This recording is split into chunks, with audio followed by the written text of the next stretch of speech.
The thermometer inside Ewan McLeod's peculiar metal hut read 52 degrees, while his neighbor's cabin, just 200 yards away, registered 15 below zero. What seemed impossible that winter of 1881 would rewrite everything homesteaders thought they knew about surviving Montana's coldest months. Before we begin, let us know where you're watching from, and if stories like this speak to you, hit that subscribe button, because tomorrow's tale is even more remarkable than this one. The Montana Territory. Winter of 1880 to 1881 entered the record books as one of the most brutal in frontier history. Temperatures dropped to 40 below zero and stayed there for weeks. Livestock froze standing in their pens. Water barrels cracked despite being stored indoors. Men burned through entire winter wood supplies by February and resorted to burning furniture, then fence posts, then anything combustible just to survive until spring. In a narrow valley 12 miles south of Helena, two homesteaders faced that winter in very different shelters. Duncan Rafferty lived in a traditional log cabin he had built the previous summer. The structure measured 20 feet by 16 feet, with a peaked roof, a stone fireplace, one window, and a sturdy plank door. It looked exactly like what a proper Montana cabin should look like. Solid, substantial, built to last. 200 yards up the valley, Ewan McLeod lived in something that looked like a joke. A half-cylinder of corrugated metal panels stretched barely 16 feet long and 12 feet wide. The curved roof gave it the appearance of an overturned bathtub, or perhaps a very large tin can. Neighbors had called it McLeod's tomb during construction. Some had called it worse. The two men had arrived in the valley together in the spring of 1880, filing homestead claims on adjacent parcels. They had worked side by side, breaking ground for their first crops, building fence lines, and preparing for the coming winter. But when it came to shelter, they had chosen radically different approaches. Duncan had built his cabin using techniques passed down through generations of frontier families. He had selected straight pine logs, notched them at the corners, chinked the gaps with moss and mud, and raised a proper structure in less than 2 weeks with help from other settlers. The cabin had cost him almost nothing except labor and time. Ewan had spent 3 weeks hauling corrugated metal panels from an abandoned mining camp 15 miles away. He had spent another 8 weeks building a wooden framework of curved ribs and fitting the metal panels with obsessive precision. He had mixed strange compounds to seal the joints between panels. He had installed insulation that seemed excessive for such a small space. He had put a glass panel in his door that everyone agreed would simply let heat escape. The entire project had consumed most of his summer. Duncan had tried to talk sense into his friend multiple times during construction. Metal conducts cold, he had argued. You will freeze. The structure is too small. Where will you store supplies? How will you live in something barely larger than a wagon bed? What happens when snow loads the roof? Ewan had listened politely and continued working. He had explained his reasoning a few times, talking about curved surfaces and thermal envelopes and heat reflection, but Duncan had not really understood. Most of the other homesteaders had not understood either. They had simply watched McLeod build his strange metal hut and assumed he would abandon it once winter proved them right. Now, in late December of 1881, the coldest winter in memory was putting both structures to the test. Ewan woke on the morning of December 30th, 1881, to absolute silence. The kind of silence that meant the temperature had dropped so low that even the wind had stopped moving. Inside his small metal hut, the air felt comfortable. Not warm exactly, but livable. He could see his breath, but only faintly. The small cast-iron stove in the corner still held coals from the night before. He dressed without urgency, added wood to the stove, and melted snow for coffee. Through the glass panel in his door, he could see the valley under heavy gray skies. Fresh snow had fallen during the night, covering everything in a blank, white surface. Duncan's cabin sat 200 yards down the slope, smoke rising from its chimney in a thin column, except the smoke looked wrong, too thin, too dispersed. Ewan watched it for several minutes while his coffee heated. The smoke from a properly tended fire had a different quality, thicker and more continuous. This looked like the last remnants of a fire that had died hours ago. He pulled on his heavy coat and boots and walked down to Duncan's cabin. The snow came up past his knees in places where drifts had formed. The cold hit his face like a physical force, burning his exposed skin within seconds. He counted his steps, timing how long he could stay outside before frostbite became a risk. 200 yards. Perhaps 3 minutes of exposure. Duncan's door was not barred from inside. That was the first wrong thing. No homesteader left their door unbarred during winter. Ewan pushed it open and immediately felt the cold. The interior of the cabin was barely warmer than outside. His breath came out in thick clouds. The fireplace held only gray ash and a few unconsumed chunks of wood. Duncan lay in his bunk along the far wall, covered with every blanket he owned. Ewan knew before he crossed the room that his friend was dead. The absolute stillness, the frost that had formed on the blankets from Duncan's last breaths, freezing in the air. Ewan checked anyway, pulling back the blankets with stiff fingers. Duncan's face was peaceful. He had died in his sleep, probably never waking as the cold crept deeper into the cabin. The fire had gone out some time, after midnight. The temperature inside had dropped steadily. By dawn, the interior was cold enough to kill. Ewan stood in the freezing cabin for perhaps 30 seconds before his own survival instinct drove him back outside. He returned to his metal hut, his mind struggling to process what had just happened. Duncan had not been careless. He had not been unprepared. He had built exactly the kind of cabin that thousands of frontiersmen built and survived in. But Duncan had died anyway, frozen in his own bed, while 200 yards away, Ewan had slept comfortably in a structure everyone had mocked as inadequate. The metal hut that was supposed to be a tomb had kept him alive. The proper log cabin that looked so solid had become exactly what the neighbors had predicted for Ewan's shelter. A coffin. 15 months earlier, in September of 1880, Ewan MacLeod and Duncan Rafferty had stood on a ridge overlooking the valley that would become their homesteads. Neither man had much money. Neither had family connections or political influence. What they had was the Homestead Act and the willingness to risk everything on 160 acres of Montana dirt. They had met in Helena, both looking for unclaimed land close enough to town for occasional supply runs, but remote enough that good parcels remained available. Duncan was 28, raised on a farm in Ohio, comfortable with traditional agriculture and construction. Ewan was 31, son of a Scottish stonemason who had immigrated to Pennsylvania when Ewan was 12. He had worked in coal mines, on railroad construction crews, and in a Pittsburgh ironworks before heading west. The valley they found was narrow, maybe 2 miles long and half a mile wide at its widest point. A creek ran through the center, fed by snowmelt from the mountains, rising steeply on both sides. Timber covered the lower slopes. The valley floor offered perhaps 300 acres of potentially tillable land. Other homesteaders had already claimed parcels at the valley's mouth where access was easiest. Ewan and Duncan filed claims on adjacent parcels in the upper valley.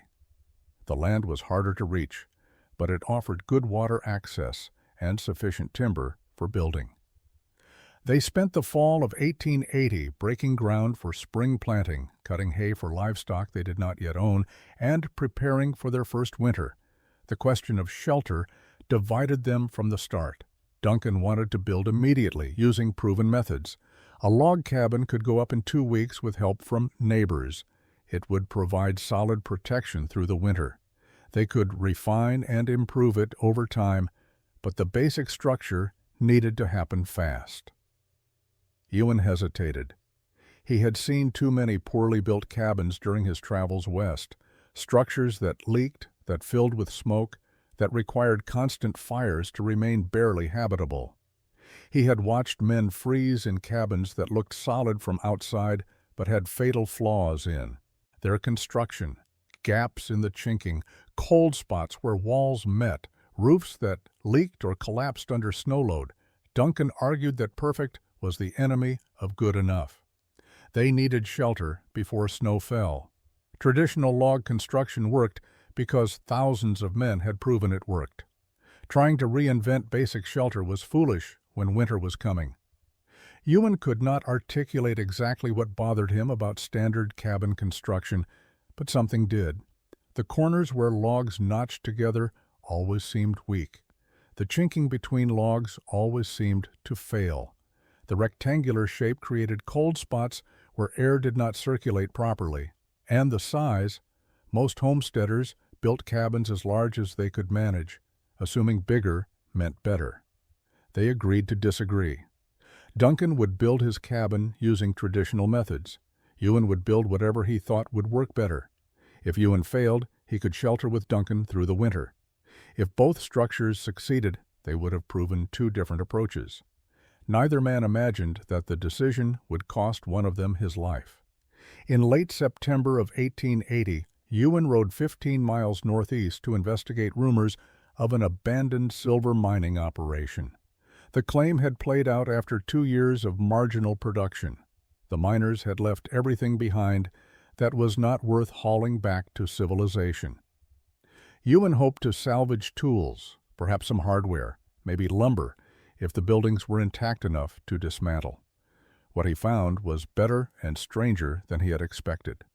The main camp sat in a narrow canyon, accessible only by a rough trail that had already started washing out. 3 log structures remained standing, their roofs partially collapsed. The mine entrance was boarded over. Tailings piled near the creek showed where the operation had processed ore.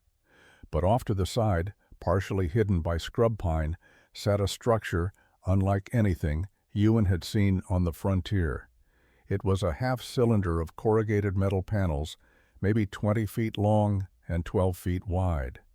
The panels were weathered but intact, fitted onto a framework of bent wooden ribs.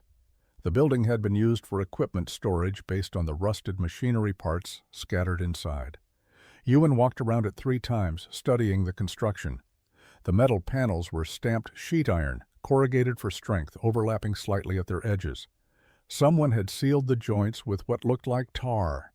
The curved shape meant no flat roof to collect snow load, no corners where structural stress concentrated. The small footprint meant the interior volume was minimal. He pulled one panel partially free to examine how it attached to the wooden ribs beneath. Simple nails through the corrugation peaks into the wood. The ribs themselves were interesting, bent into curves and braced with cross members to hold their shape. The end walls were vertical planks fitted into the curve of the roof. The structure had clearly worked. It had survived at least 2 Montana winters in an exposed location. The metal showed rust, but no holes. The framework had not collapsed. Snow had slid off the curved surface rather than accumulating, and the small size meant the whole thing could probably be heated with a tiny stove. Ewan spent the rest of that day examining every detail. He measured the radius of the curve. He studied how the end walls fitted to the curved sides. He looked at where the stovepipe had penetrated the roof and how that joint had been sealed. He noted which panels showed the most weathering and which had protected themselves through their positioning. An idea began forming, not to rebuild this exact structure, but to adapt its principles: curved metal skin for weather protection and structural strength, small interior volume for heating efficiency, no corners, no complex joints, no chinking gaps. Simple materials assembled in an unconventional way. He returned to the valley and told Duncan about the mining camp. Duncan was interested in the salvageable lumber and tools, but thought the metal building was a curiosity, not a model. Storage shed, maybe, not a dwelling. Metal conducted cold too efficiently. Everyone knew that. Ewan did not argue. He simply began planning how to dismantle and transport the metal panels. Ewan announced his intentions at a community gathering in early October of 1880. 7 homesteading families had claimed land in the valley, and they met periodically to share labor and coordinate on matters of mutual concern. The meeting took place at the Hendricks cabin near the valley entrance, the most established homestead in the area. When the conversation turned to winter preparations, Ewan mentioned his plan to build a small, curved shelter using salvaged metal panels from the mining camp. He explained that he believed the design would be more efficient than traditional log construction. Smaller interior volume, better heat retention, no chinking gaps, curved walls to prevent cold spots. The response was immediate and unanimous. Laughter, then concern, then attempts to talk sense into him. Thomas Hendricks, who had survived 5 Montana winters, spoke first. "Metal conducts cold," he said. "Everyone knows this. Touch a metal tool on a winter morning and your skin freezes to it." Building a shelter from metal was insane. Margaret Walsh, whose family had homesteaded the previous year, asked about the size. 12 feet wide, 16 feet long? Where would he store food? Where would he keep tools and supplies? How would he live in something barely larger than a prospector's tent? Duncan tried to support his friend while also expressing reservations. He acknowledged that Ewan had experience with construction from his ironworks days, but he also noted that proven methods existed for good reasons. Thousands of homesteaders had built log cabins and survived. Why reinvent something that worked? Ewan attempted to explain the physics as he understood them. Metal conducted heat, yes, but with proper insulation between the metal skin and the interior, that conductivity became irrelevant. The metal served as a weather barrier, not the thermal barrier. The small size was an advantage, not a limitation. Heating a small space required far less fuel than heating a large one. His explanations fell flat. These were practical people who trusted experience over theory. None of them had ever seen a metal dwelling. None of them had survived a winter in anything except wood or stone structures. The idea seemed dangerous at best, suicidal at worst. William Patterson, a carpenter who had helped build 3 cabins in the valley, offered to help Ewan construct a proper log cabin before snow fell. 2 weeks of work, he said.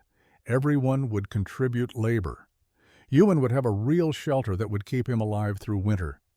Ewan declined politely. He thanked them for their concern, but said he intended to proceed with his plan.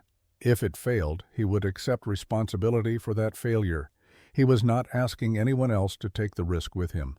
The gathering ended with general agreement that McLeod was making a fatal mistake. Several people told Duncan privately that he should prepare space in his cabin for Ewan when the metal shelter proved uninhabitable. Duncan said he would, though he hoped his friend would reconsider before things reached that point. Ewan left the meeting understanding that he had isolated himself. The community thought he was foolish, stubborn, or both. No one would help with his construction. No one would validate his approach. He was on his own. He returned to his claim and began planning the salvage operation in detail. Ewan spent 3 weeks in October dismantling the mining camp structure and transporting materials to his homestead. The work was tedious, physical, and solitary. Duncan helped for 2 days, then returned to his own cabin construction. The other homesteaders watched from a distance but offered no assistance.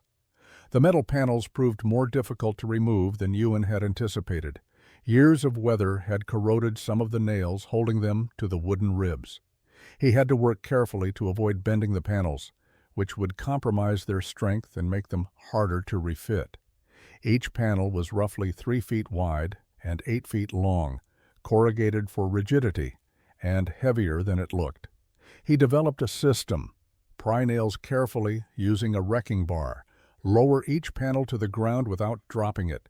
Stack panels in groups of 5 with wooden spacers between them to prevent scratching. The wooden rib framework he dismantled separately, saving pieces that were still sound, and discarding those that had rotted. Transportation was the greater challenge. His wagon could carry perhaps 8 panels at a time, along with some framework pieces. The trail from the mining camp to his homestead was rough, with several steep sections where he had to lead his horse carefully to prevent the load from shifting. Each round trip took a full day. After the first trip, several neighbors saw what he was hauling. Thomas Hendricks stopped by to examine the corrugated metal panels stacked near Ewan's building site.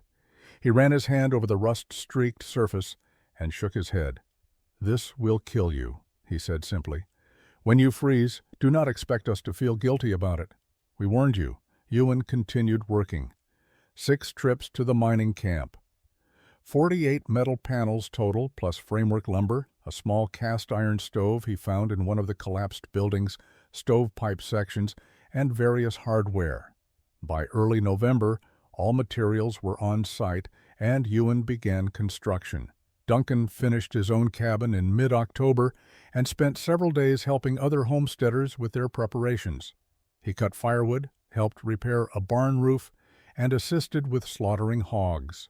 When he returned to check on Ewan, he found his friend digging foundation trenches in ground that was already starting to freeze.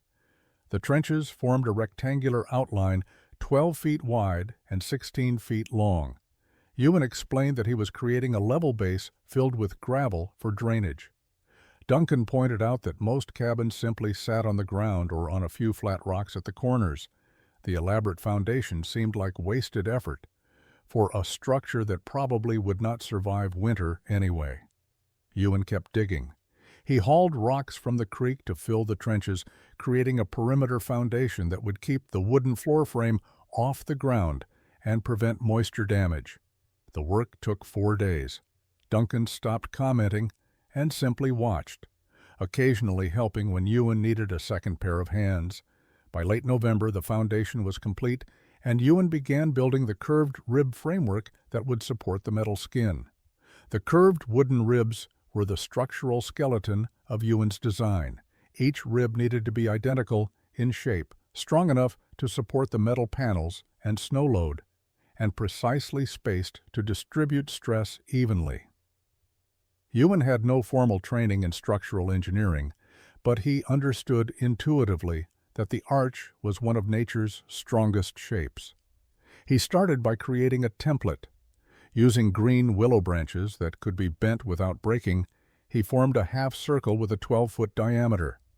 He adjusted the curve until it looked right, then traced the shape onto a large piece of salvaged lumber. This became his pattern. The ribs themselves he built from 2x6 planks salvaged from the mining camp.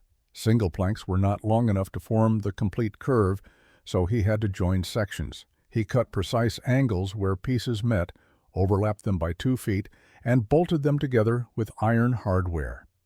Each completed rib consisted of 3 sections forming a smooth arc from ground level on one side, over the top, to ground level on the other side. He built 9 ribs, total, spacing them 2 feet apart along the 16-foot length of the structure. Each rib was identical. Each one took half a day to construct. Duncan visited during this phase and expressed grudging respect for the carpentry. The ribs were well made, he admitted, but he still thought the entire project was misguided. Ewan erected the ribs one at a time, securing their bases to the foundation frame and bracing them temporarily with diagonal supports until all 9 were standing. The result looked like the skeleton of some enormous animal, or perhaps a boat hull turned upside down. Neighbors riding past stopped to stare at the strange, curved structure rising near Ewan's claim.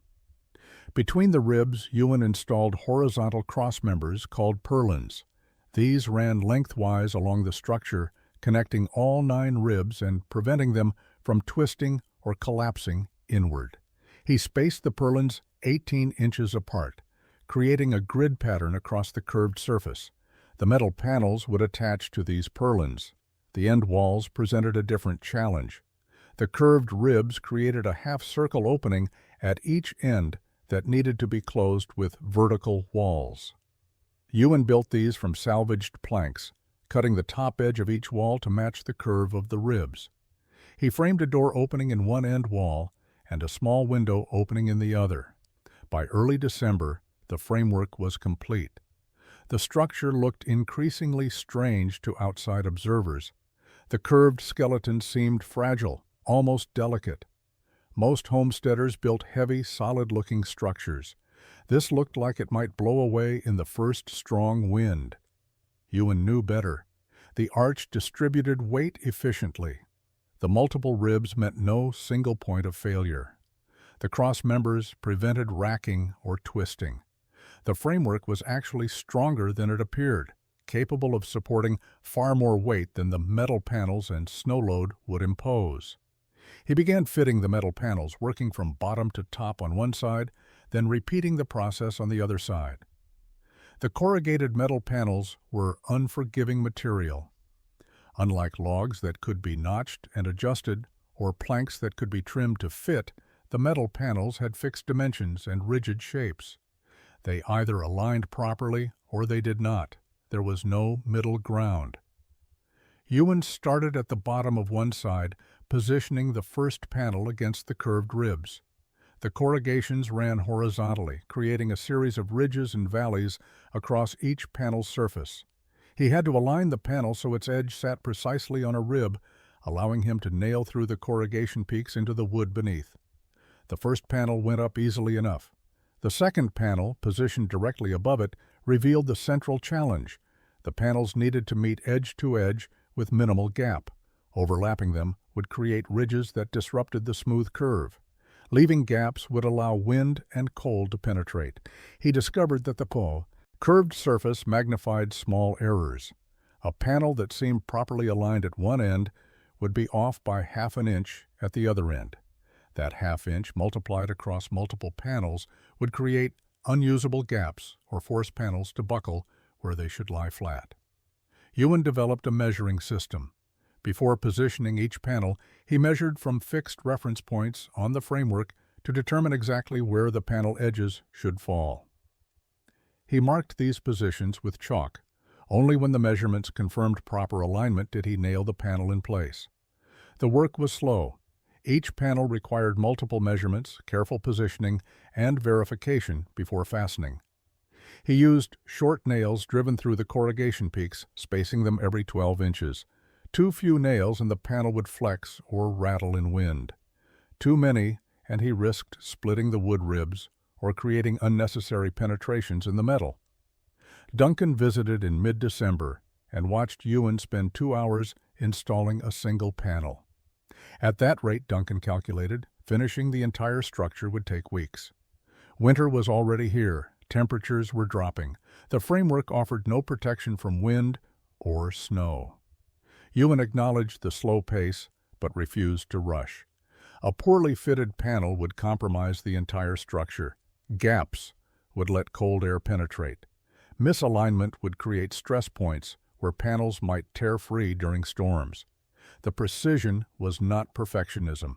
It was necessity. He worked through December, fitting panels methodically from bottom to top. The curved surface gradually disappeared beneath the metal skin. Where ribs had been visible, now only corrugated iron showed.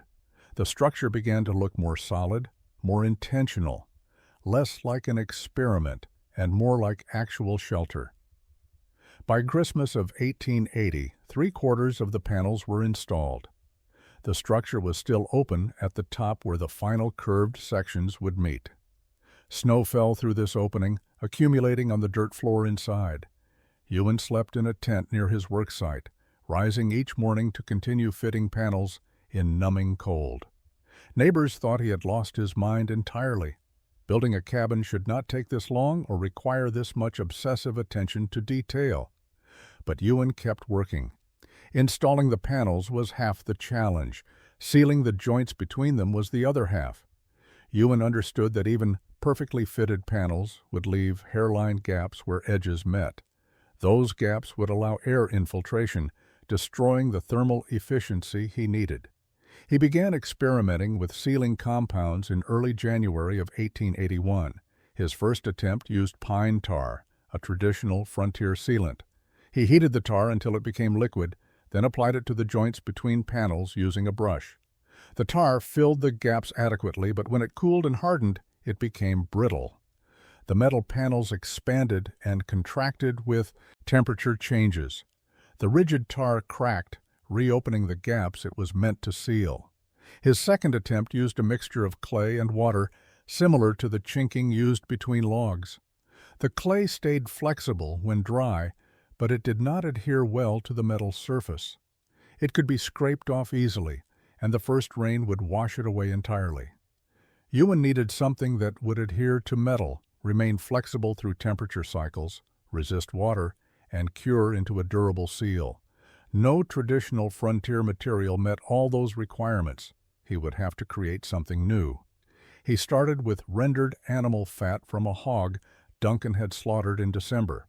Fat had natural water resistance and remained somewhat pliable when solid, but fat alone would not adhere to metal or hold its shape in a vertical joint. He added pine resin collected from trees near his claim. The resin provided adhesive properties and structural integrity. Mixed with fat, it created a sticky compound that would hold in vertical applications. But the mixture remained too soft, liable to drip or sag in warm weather. The breakthrough came when he added finely ground charcoal dust to the fat and resin mixture. The charcoal acted as a filler, giving the compound body and structure. It also darkened the mixture to black, which Ewan discovered would absorb solar heat during the day and help warm the structure passively. He refined the proportions through trial and error. Too much fat, and the compound stayed greasy. Too much resin, and it became brittle, like the pine tar. Too much charcoal, and it would not adhere properly. The correct ratio was roughly 3 parts rendered fat, 2 parts pine resin, and 1 part charcoal dust by volume. Preparation required patience. He rendered the fat by heating it slowly until the solid portions melted and the impurities settled out. He collected pine resin by cutting small wounds in pine bark and gathering the sap that oozed out, then boiling it to remove moisture and concentrate the sticky compounds. He made charcoal by burning dry wood in a covered container with limited air, then grinding the resulting char into fine powder. The final compound had to be applied warm. He kept it in a small pot suspended over coals, maintaining a temperature where it remained liquid enough to work, but not so hot that it smoked or degraded. He applied it to panel joints using a thin wooden spatula, working the compound into gaps and smoothing it flush with the metal surface. As it cooled, the compound formed a flexible seal that moved with the metal but did not crack or pull away. Sealing the exterior joints solved air infiltration, but Ewan understood that metal conducted heat too efficiently to serve as the sole thermal barrier. He needed an insulation layer between the metal skin and the interior living space. The question was what material to use and how to install it. Most frontier insulation consisted of whatever was available, mud packed between double walls, dried grass stuffed into gaps, newspapers when available, animal hides. None of these options seemed adequate for Ewan's design. He needed something that would fill the curved space between the metal panels and the interior wall, provide genuine thermal resistance, and remain effective for years. He settled on a mixture of 3 materials. The base was sawdust from a small mill operation 10 miles down the valley. The mill operator was happy to give away sawdust, which he otherwise burned or left to rot. Sawdust provided good insulation because of the air pockets between particles, but it settled over time and absorbed moisture. To prevent settling, Ewan mixed the sawdust with dry prairie grass cut from his own claim. The long grass fibers tangled with the sawdust, creating a matrix that resisted compression. To prevent moisture absorption, he added dry clay dust that he had collected and ground fine. The clay absorbed any moisture that penetrated the outer seal and prevented the organic materials from rotting. He mixed these components in roughly equal proportions, creating a dry, lightweight insulating material. The mixture had to be installed before the interior wall went up, packed into the cavity between the metal skin and the inner framework. Ewan built an interior wall framework using thin wooden strips attached to the curved ribs. This created a 4-inch cavity between the metal exterior and the interior wall surface. He packed his insulation mixture into this cavity section by section, working from bottom to top. The packing density was critical. Too loose, and the insulation would settle, leaving gaps at the top. Too tight, and he would compress the material, reducing the air pockets that provided thermal resistance. He aimed for firm, but not compressed, testing each section by pressing on it to ensure it had some give, but would not shift. The work was tedious and dusty. Sawdust and clay powder filled the air inside the partially completed structure. Ewan wrapped cloth around his face to avoid breathing the fine particles. His hands became raw from handling the rough mixture, but gradually, the cavity filled with insulation that would provide the thermal barrier the metal skin alone could not. For the interior wall surface, he used thin planks oriented vertically, attached to the curved framework. These planks did not need to be structural. They simply held the insulation in place and provided a finished interior surface. He fitted them carefully, creating a smooth interior that showed no gaps or rough edges. By late January of 1881, the insulation was complete and the interior was habitable. The door represented Ewan's most controversial design choice. Standard Frontier doors were solid planks reinforced with cross-bracing, designed to keep weather and animals out. Ewan built something different. His door featured a glass panel occupying the upper third, allowing light to enter and providing a view of the valley outside. Duncan saw the glass panel during a visit in late January and immediately questioned the decision. Glass conducted heat poorly compared to wood, he argued, but it conducted heat far better than a solid insulated wall. The glass panel would bleed warmth from the interior, especially during the coldest nights. Why create an intentional weak point in the thermal envelope? Ewan explained his reasoning, using concepts he had observed during his time working near foundries and ironworks. During the day, even in winter, sunlight carried heat. A south-facing glass panel would allow that solar heat to enter the structure. The dark interior surfaces would absorb the heat and radiate it back into the space. Over the course of a sunny day, the passive solar gain could add meaningful warmth.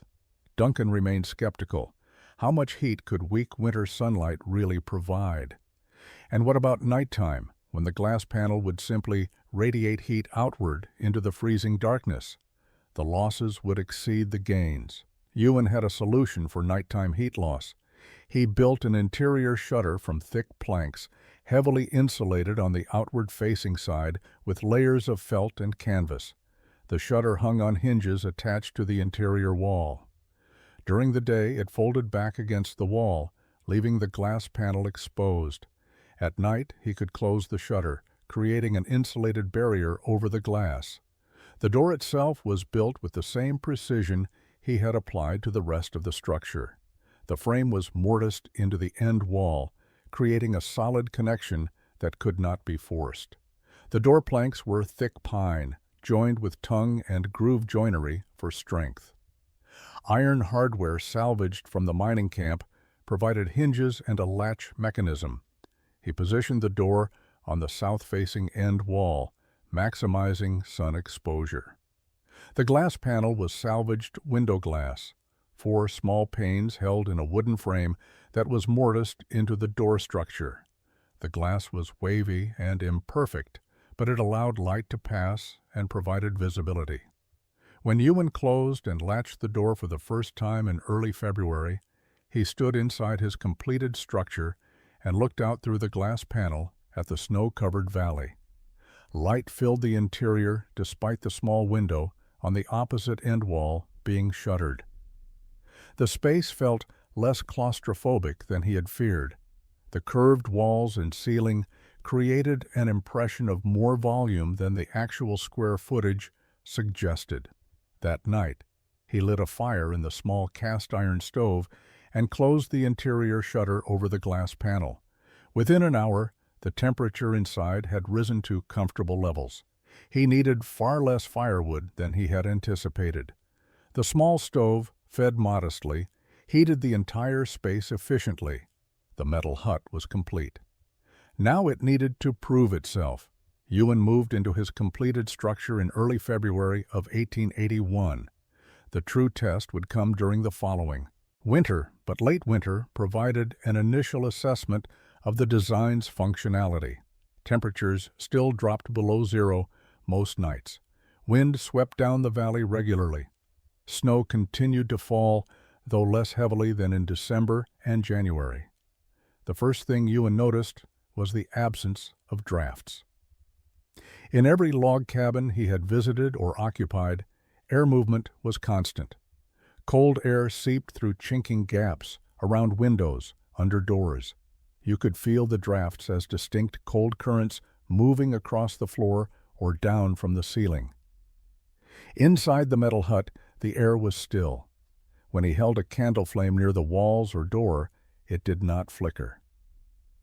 The second observation was how quickly the space heated. His small stove, loaded with a modest amount of firewood, brought the interior from freezing to comfortable within 30 minutes. Duncan's cabin, which Ewan had helped build and visited regularly, required hours to warm up and needed a large fire continuously burning to maintain livable temperatures. The curved walls created unexpected acoustic properties.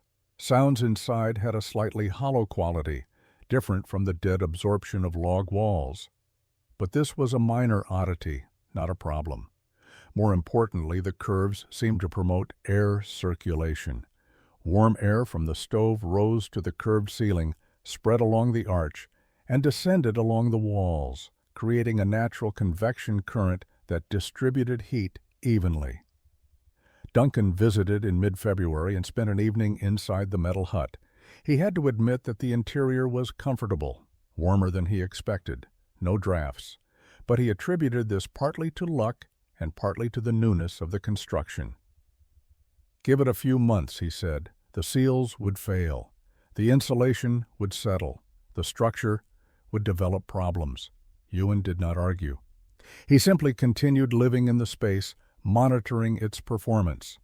He kept mental notes of how much firewood he consumed compared to Duncan's usage. His friend was burning roughly 4 times as much wood to heat a space less than twice as large. The efficiency advantage was significant. The glass door panel proved its worth on sunny days. Even when the outside temperature was well below freezing, sunlight streaming through the glass warmed the interior noticeably. Ewan could let his fire die down to coals during the brightest part of the day and still maintain comfortable conditions. At night, closing the insulated shutter prevented heat loss through the glass. Snow accumulation on the curved roof was minimal. The arch naturally shed snow, which slid off under its own weight before building up to dangerous levels. Duncan's peaked roof, by contrast, accumulated heavy snow loads that had to be manually removed to prevent structural damage. By late March, as winter began releasing its grip, Ewan had confidence in his design. The metal hut had performed well through late winter conditions. The real test would come during the following winter's deepest cold, but the initial results suggested that his unconventional approach was sound. The autumn of 1881 was unusually warm, delaying the onset of serious cold. Ewan and Duncan both completed their harvests and prepared for winter with optimism. The crops had been adequate. Both men had preserved food and cut firewood. The valley's small community had grown to 9 homesteading families, all making similar preparations. The cold arrived suddenly in mid-November. A storm front moved down from Canada, dropping temperatures 30 degrees in 6 hours. Snow fell heavily for 2 days. When the storm passed, clear skies allowed temperatures to plummet further.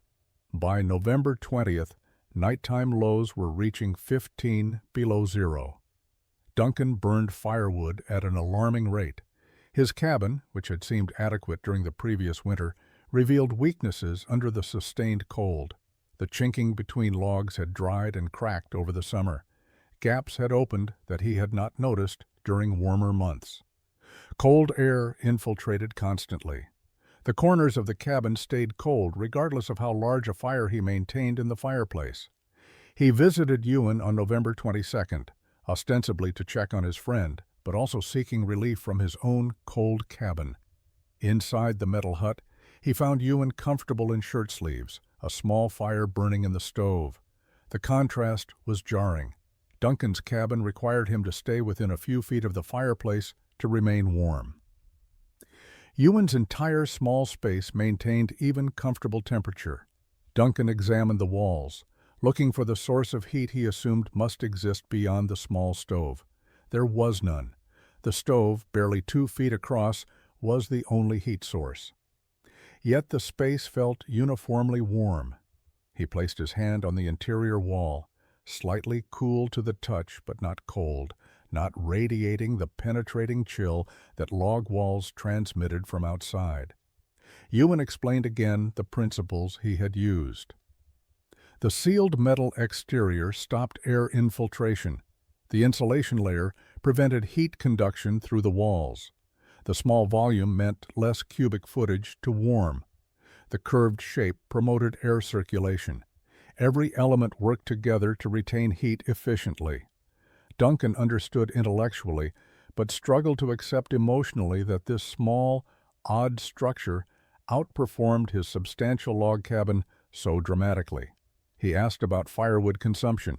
Ewan estimated he was using 1/5 the wood Duncan burned, maybe less. The small stove needed only modest fuel to maintain temperature. The conversation turned to Duncan's situation. He was burning through his firewood supply faster than anticipated. At current consumption rates, he would run out before spring. Ewan offered to share his wood supply, but Duncan declined. He would cut more. The forest provided unlimited fuel if a man was willing to work for it. But cutting firewood in deep cold was brutal labor. Duncan returned to his cabin that evening and spent a restless night, his fire burning constantly but the corners remaining cold, drafts moving across the floor despite his attempts to block them with rags and clay. December 28, 1881, began with clear skies and bitter cold. The temperature at dawn was 20 below zero. By afternoon, it had climbed only to 10 below. Duncan spent the day splitting firewood, his axe ringing against frozen logs. Each swing required tremendous effort. The wood split reluctantly, the cold making it harder and more brittle. He carried the split wood into his cabin and stacked it near the fireplace. His supply had diminished alarmingly. He calculated that he had perhaps 3 weeks of fuel remaining if he maintained current consumption. But reducing consumption meant accepting colder interior temperatures. He was already uncomfortable most of the time. That evening, Duncan built a large fire. The flames roared in the fireplace, consuming wood rapidly but finally pushing enough heat into the cabin to make the space bearable. He ate a simple meal of beans and salt pork, then added more wood to the fire. The stack beside the fireplace diminished visibly. Around 9 o'clock, he banked the fire for the night. This involved arranging the burning logs to create a slow, sustained burn rather than high flames. Done correctly, a banked fire would maintain coals through the night, making it easy to restart flames in the morning. But banking reduced heat output significantly. Duncan wrapped himself in every blanket he owned and lay on his bunk. The cabin temperature began dropping immediately. He could feel the cold radiating from the log walls. The corners of the room stayed perpetually frigid, as if the cold itself pooled there like water. Drafts moved across the floor despite his attempts to seal the gaps. Outside, the temperature continued falling. By midnight, it had reached 35 below zero. The clear sky allowed ground heat to radiate into space unimpeded. The cold was absolute, crushing, dangerous to any living thing exposed to it. Inside Duncan's cabin, the banked fire consumed the last of its fuel around 2 in the morning. The coals glowed for perhaps another hour, then faded to ash. Without the fire, the cabin temperature dropped rapidly. Cold seeped through the log walls, through the gaps in chinking, through every imperfect joint and unsealed crack. Duncan did not wake. The cold crept over him gradually as he slept. His body tried to maintain core temperature by restricting blood flow to extremities, by shivering, by burning stored energy. But the cold was relentless. His core temperature dropped degree by degree. His breathing slowed. His heart rate decreased. Hypothermia is often described as a gentle death. The body simply stops fighting and accepts the cold. Duncan's last moments were unconscious, his brain shutting down as his body temperature dropped below the threshold necessary for life. He died sometime between 4 and 5 in the morning, frozen in his own bed. 200 yards away, Ewan slept comfortably. His small stove held coals that would last until morning. The interior temperature of his metal hut stayed above 40 degrees even as the outside world froze solid. Ewan found Duncan's body on December 30th. He had noticed the absence of smoke from Duncan's chimney the previous day, but assumed his friend was visiting another homestead. When no smoke appeared the second morning, Ewan walked down through the knee-deep snow to investigate. The discovery devastated him. Duncan had been his closest friend in the valley, his partner in homesteading, the man who had helped him despite doubting his building methods. And Duncan had died from the very thing Ewan's design was meant to prevent. The cruel irony was inescapable. The structure that everyone mocked had kept Ewan alive while the proper cabin had killed its occupant. The community gathered for Duncan's burial 3 days later. The ground was frozen too hard to dig a grave, so they built a cairn of stones over the body in a sheltered spot Duncan had favored. The service was brief. Everyone was acutely aware of the cold and the need to return to their own shelters. After the burial, Ewan made a decision. He would document the temperature difference between the two structures with objective measurements. Subjective impressions could be dismissed, numbers could not. He had 2 mercury thermometers salvaged from the mining camp. He installed one inside his metal hut and one inside Duncan's abandoned cabin, both positioned at the same height from the floor. For the next 2 weeks, Ewan recorded temperatures 3 times daily. Morning readings at dawn, midday readings at noon, evening readings at dusk.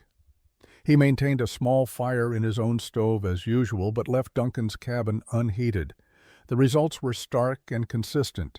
On January 10th, during a particularly cold spell, the outside temperature at dawn was negative 37 degrees. Inside Ewan's metal hut, the thermometer read 52 degrees. Inside Duncan's cabin, it read negative 17 degrees. The difference between the two structures was 69 degrees. Similar patterns held across multiple readings. Ewan's hut consistently maintained interior temperatures 50 to 70 degrees warmer than the unheated log cabin. Even accounting for the fact that Ewan heated his space while Duncan's cabin sat cold, the comparison was meaningful. Duncan had been heating his cabin continuously and still freezing. Ewan heated his minimally and stayed comfortable. Ewan compiled his temperature records in a notebook, creating a table that showed outside temperature, metal hut interior temperature, and log cabin interior temperature for each reading. The data told an undeniable story. The metal hut's thermal performance exceeded the log cabin's by a massive margin. He showed the records to Thomas Hendricks during a supply trip to the valley entrance. Hendricks studied the numbers silently. Finally, he acknowledged that the results were remarkable, but he also noted that correlation was not causation. Duncan had died because his fire went out, not because log cabins were inherently deadly. Ewan agreed, but pointed out that Duncan's fire had gone out because maintaining adequate heat in that cabin required constant attention and massive fuel consumption. The design made survival difficult. His own design made it easy. Word of Ewan's temperature measurements spread through the valley community during January of 1882. Reactions were mixed. Some homesteaders dismissed the data as irrelevant or flawed. Duncan's death was tragic but exceptional, they argued. Thousands of people survived winters in log cabins. One death did not invalidate centuries of proven construction methods. Others were curious. William Patterson, the carpenter, who had offered to help Ewan build a proper cabin the previous year, visited the metal hut in mid-January.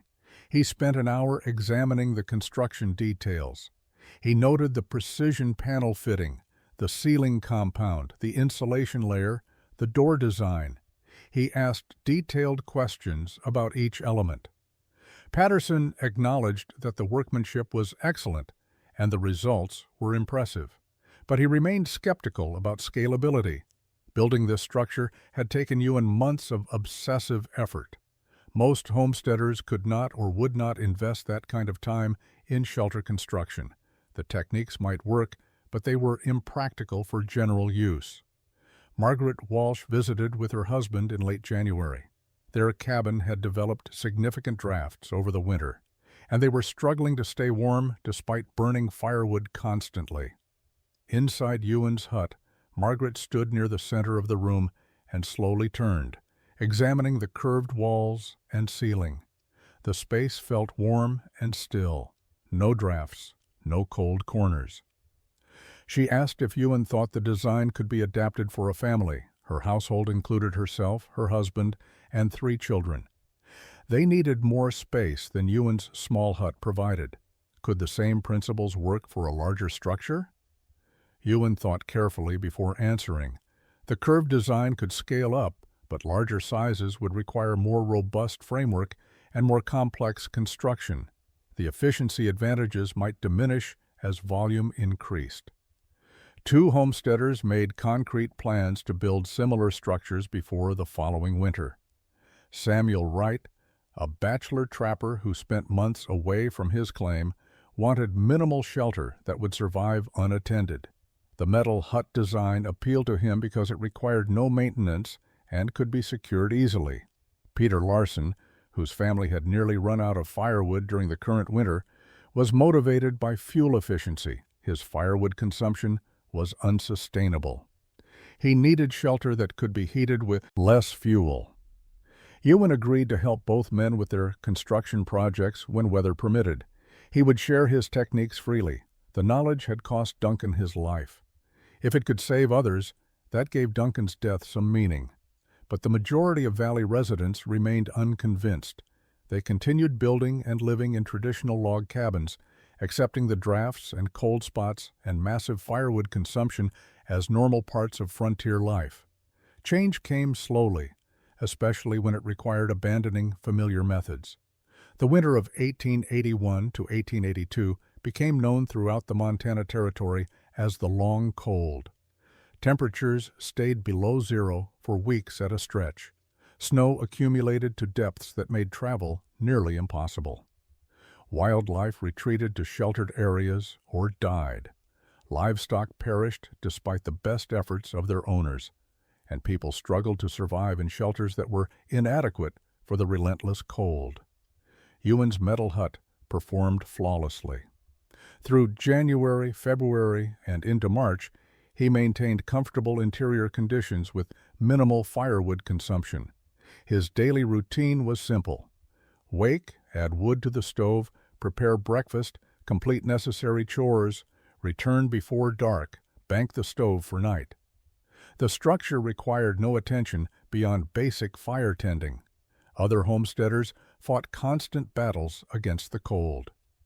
Thomas Hendricks burned through his entire firewood supply by late February and had to begin burning fence posts and furniture. The Walsh family crowded into a single room of their cabin, abandoning the rest of the space because they could not heat it adequately. William Patterson developed frostbite on 3 fingers while cutting firewood in sub-zero conditions. In late February, a homesteader named Robert Chen lost his cabin to structural failure. The accumulated snow load on his peaked roof exceeded the capacity of his support beams. The roof collapsed inward, destroying the interior and making the structure uninhabitable. Chen and his wife moved in with neighbors, creating overcrowded conditions in an already stressed household. Ewan's curved roof continued shedding snow naturally. No accumulation, no structural stress.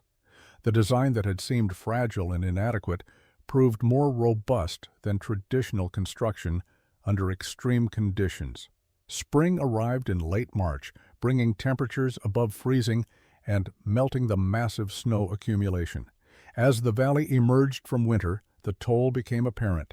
3 deaths in the broader region from cold-related causes, multiple cases of frostbite and cold injuries, destroyed structures, depleted resources. Ewan's metal hut stood unchanged. The metal panels showed no damage. The seals remained intact. The insulation had not settled or failed. The structure had survived the worst winter in memory, with no maintenance and no repairs needed. The contrast between Ewan's experience and his neighbor's struggles was undeniable. In April, Samuel Wright and Peter Larson began construction on their own curved metal shelters. Ewan helped them salvage materials from an abandoned mining operation and taught them the panel fitting techniques. Both men were motivated by direct experience of the previous winter's hardships. They had seen their own structures fail to protect them adequately. They had watched Ewan survive comfortably while others suffered. The construction process went faster with Ewan's guidance. What had taken him months alone took Wright 6 weeks with help. Larson's structure, built slightly larger to accommodate his family, required 8 weeks. Both structures were completed before summer ended, ready for the following winter. Word spread beyond the immediate valley. Trappers, miners, and isolated homesteaders heard about the metal shelters that had survived the long cold with minimal fuel consumption. Ewan McLeod never profited from his innovation. He shared his techniques freely with anyone who asked, helped with construction projects when his own work allowed, and answered questions from homesteaders throughout the region. He considered the knowledge community property, earned through Duncan's death and validated through his own survival. Over the following 5 years, variations of curved metal shelters appeared throughout Montana Territory and into Wyoming. Mining camps adopted the design for equipment storage and temporary worker housing. Trappers built small versions at remote trap lines. Isolated homesteaders constructed them as primary dwellings or secondary structures for workshops and storage. The designs varied based on available materials and individual skill. Some builders used flat metal sheets instead of corrugated panels. Others substituted different insulation materials based on what was locally available. A few attempted larger structures that sacrificed some thermal efficiency for more living space. But the core principles remained consistent across variations. Curved surfaces for structural strength and snow shedding. Sealed metal exterior to prevent air infiltration. Insulation layer for thermal resistance. Small volume for heating efficiency. Professional builders in established towns dismissed the curved metal shelters as primitive expedients suitable only for temporary situations. Proper houses, they argued, required traditional materials and construction methods.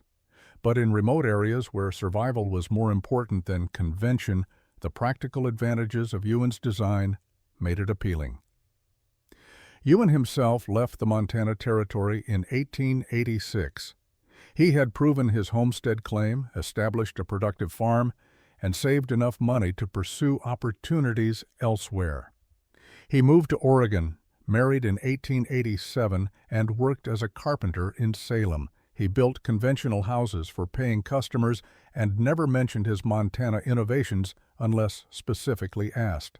Duncan Rafferty's grave remained on the hillside above the valley, marked by the stone cairn built during that brutal winter. Ewan visited once before leaving Montana, standing in the spring sunshine and thinking about the friend whose death had validated a theory but cost a life. The irony never faded. The structure that everyone mocked had worked exactly as intended. But knowing it worked and proving it worked had required Duncan to die in the traditional shelter everyone trusted. The metal hut Ewan built stood for 37 years.